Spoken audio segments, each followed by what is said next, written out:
George Thomas.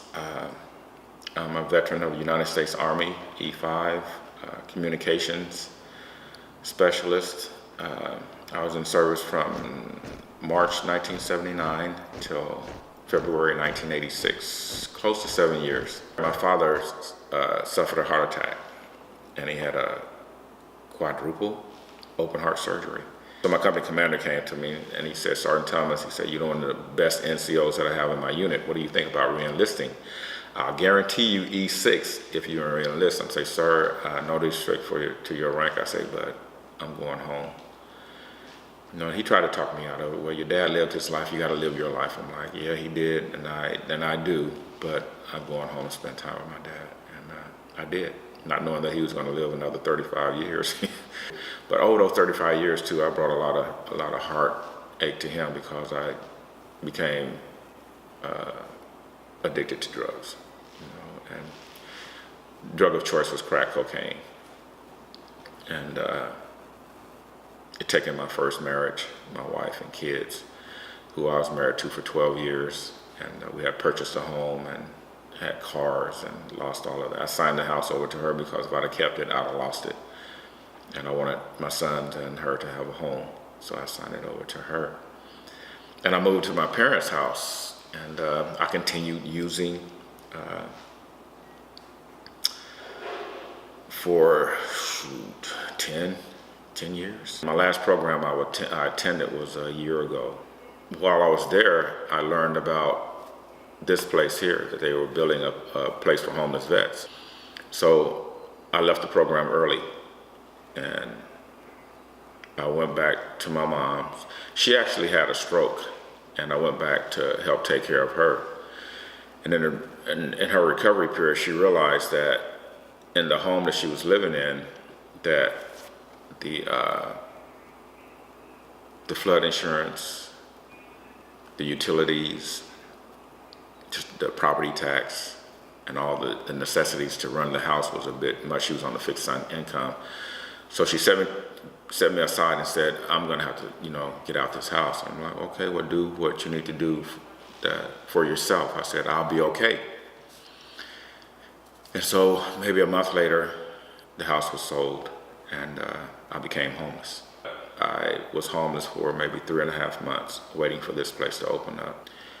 And being homeless, you don't know what's going to happen one minute to the next, and it's horrible. In your car, you're out in the open, and you're subject to whatever comes along. In the places that were staying, same thing.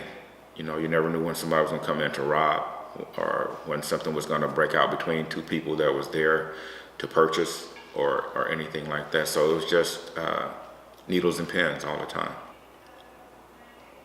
I remember it was a Friday, and I had as much as I could stand of the way that I was living. And I got on my knees and I prayed to God, and I asked him, I said, Lord, I know that you didn't bring me in this world to live this way. I said, I'm counting on you. I'm expecting some change to happen in my life. And Monday came, and I received a phone call from here telling me that the apartment was available. So it was strictly a move from God that I was able to get out of the situation that I was in and get into a safe place to where I am now, a place that I can call home. It's like we're family. You know, it's just like one big family here, and anything that we can do to assist or to help another resident here, we do that. You know, as far as if someone is low on food, you're offer food, because everybody that's in this facility, I would say probably about 90%, if not 100%, has been homeless. And we know what it is to be homeless. We know what it is to be without. We know what it is to be in need and not have.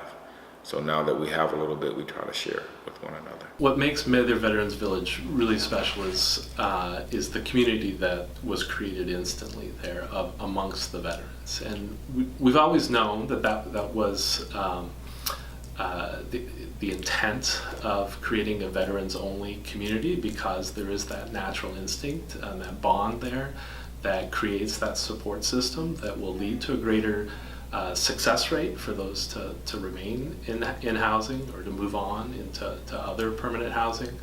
But to see it so instantly when you walk amongst the site and meet the residents, you can tell right away that they've all come to know each other, and that support system is there. It's not a facility, it's not a shelter.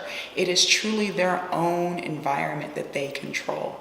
And I'm so grateful and thankful for Mercy Housing and Sacramento Veterans Resource Center for allowing me and processing my paperwork to get me in this facility. So now I have hope. I'm in the process of securing a job right now, and hopefully within the next couple of weeks I'll be employed. So I'm looking forward to that, and don't seem like it's coming fast enough for me, but I know that I must have patience. I've attended so many drug rehabs to where I'm like burnt out on drug rehab. I have enough knowledge now to know what to do and what not to do.